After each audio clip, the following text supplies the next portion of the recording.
Pilipinas, magandang araw po sa inyo, ka-coffee, Luzon, Visayas at Mindanao. Kumusta po kayo? Lunes na lunes ngayon ha. May 4. At syempre, marami po ang excited dito sa impeachment case ni Sara Duterte. Bagong araw ngayon, syempre ng linggo, no, lunes. At isa-isahin natin yung 7 kasalanan ni Sara na kabilang doon sa articles of impeachment. Ito po yung mga grounds kung bakit dapat ma-impeach si Sara Duterte. Kung bakit dapat hindi siya pahawakin na ng kahit na anong posisyon sa gobyerno.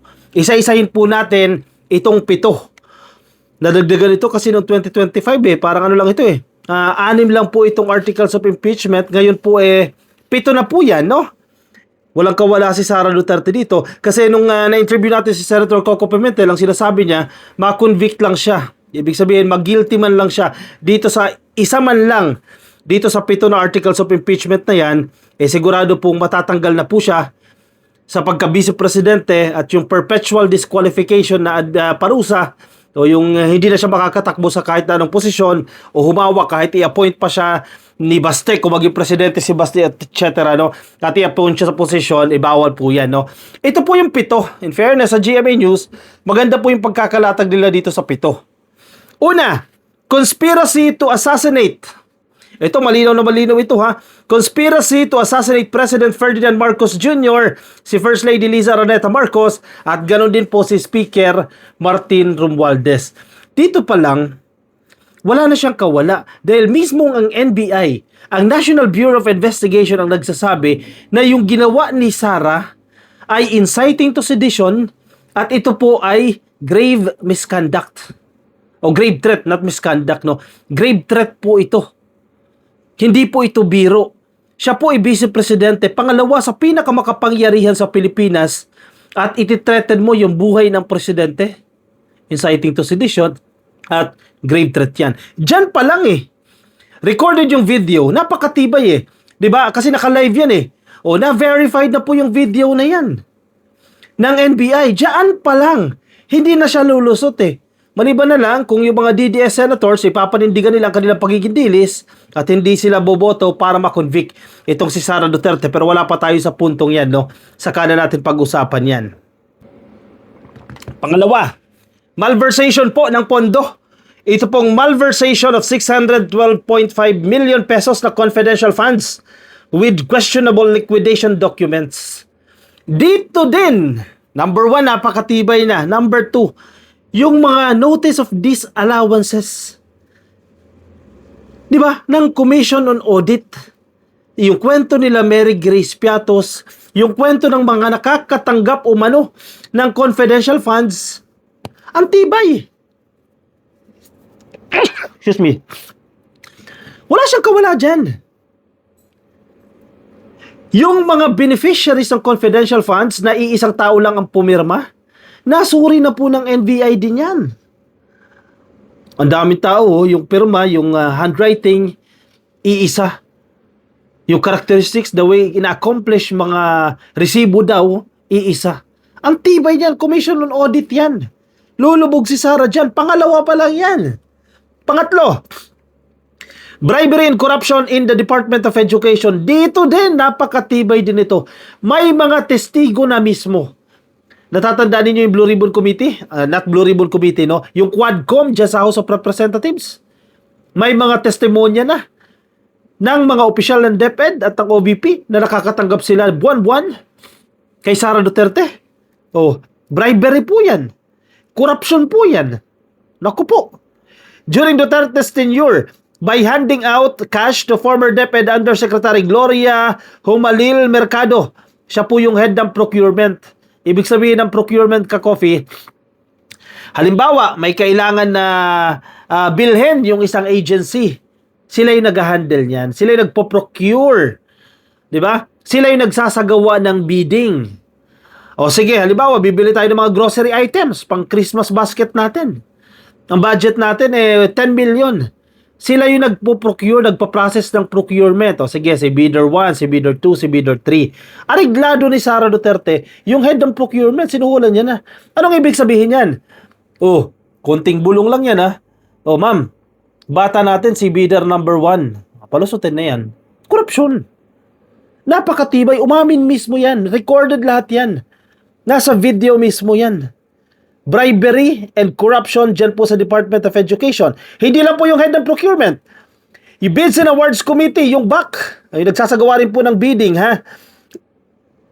Si DepEd Chief Accountant Runa Catalan and si Special Disbursing Officer Edward Fajarda. Grabe naman yan. Mga pinagsusuhulan yan buwan-buwan.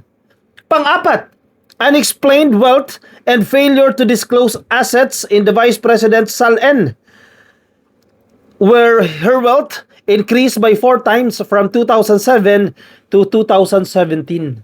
Unexplained wealth. Hindi po maipaliwanag yung kanyang yaman. Napakatibay din po ng ebidensya dito. Kasi nakalagay sa kanyang SALN, 88 million lang po yung kanyang yaman. Yung kanyang assets, 88 million lang. Kung ibabangga mo doon sa mga suspicious transactions sa bank account nila ni Mans Carpio, yung total transactions ay pumalo po ng 6.7, almost 6.8 billion pesos na. Unexplained wealth yan. Bakit unexplained yan? Hindi na may paliwanag yan. May narinig ka bang paliwanag?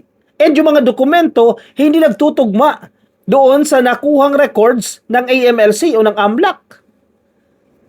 Ang tibay nito, number 4 ha. Number 5, involvement in EJK, dyan po sa Davao City.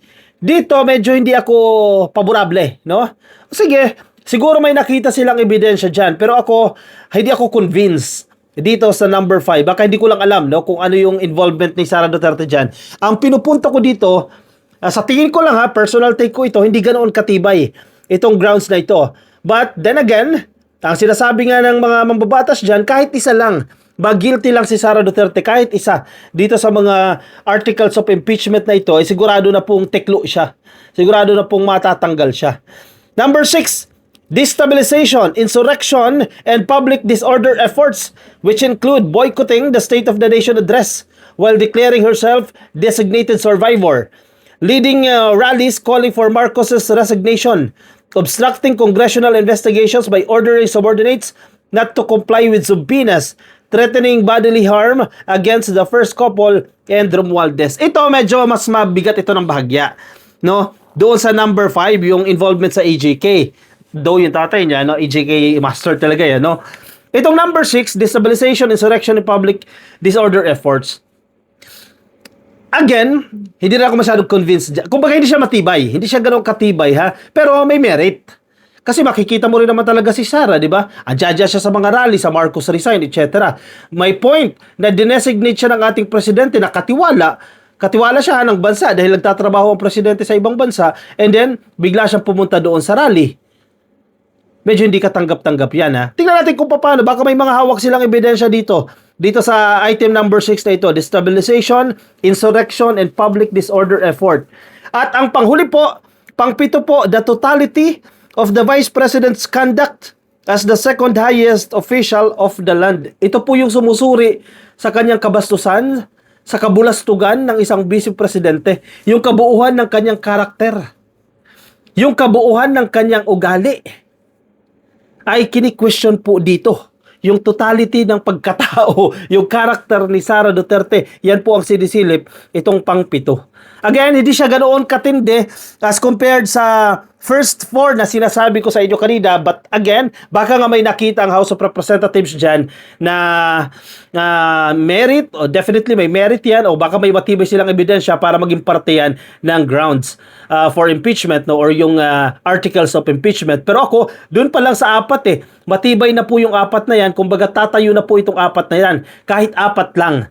Pero the more the merrier, siguro 7 sila, etc. Ang pinaka-effect lang yan, once na umusad na po yan dyan sa House, sa Senado, kapag nagkaroon po ng trial, mas hahaba po yung diskusyon kasi mas maraming articles of impeachment, no? As compared kung 4 lang. Regardless, yari siya dyan. Regardless, talagang lilintikan talaga siya dyan. Malilintikan talaga siya dito kasi napakatitibay po ng mga ebidensya para ma-impeach si Sara Duterte. O siya, sige. I-komento ang inyong opinion, reaksyon dyan sa comment section para mabasa po ng iba natin mga ka-coffee. Nasa Facebook, please like and follow. YouTube, subscribe. TikTok, subscribe na po kayo. I'll see you in my next video. Bye-bye.